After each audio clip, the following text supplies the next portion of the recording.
Back to news గా మిగిలిన details చూద్దాం.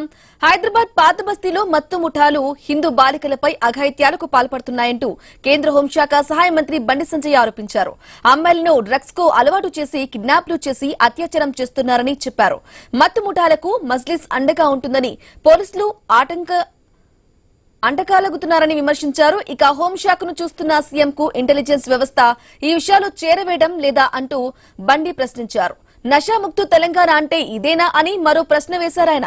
ఇక డ్రగ్స్ ముఠాల అరాచకాలు పాత బస్తీలో కదా అని వదిలేస్తే మీ ఇంటి దాకా వచ్చే ప్రమాదం ఉందని బండి హెచ్చరించారు.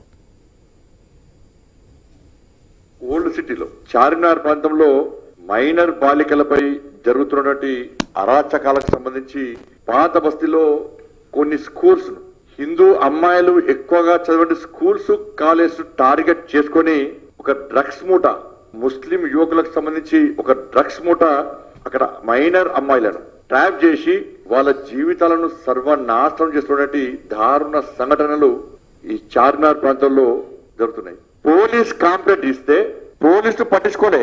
డ్రగ్స్ గ్యాంగ్ ఇది పెద్ద రాకెట్. ఇది ఇట్లా వందల మంది అమ్మాయిలు ఇవాళ అమ్మాయిలను ఈ రాకెట్ తీసుకుపోయి అన్ని రకాలుగా వాడుకొని ఏ విధంగా ఇబ్బంది పడుతుందో ఆలోచించాల్సిన అవసరం.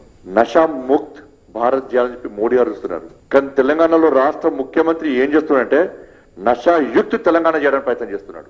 ఒక్క అమ్మాయి కాదు, ఇద్దరు అమ్మాయిలు కాదు, వందల మంది అమ్మాయిల జీవితాలను నాశనం చేస్తే రాష్ట్ర ముఖ్యమంత్రిని ఇంటెలిజెన్స్ ఏమైంది?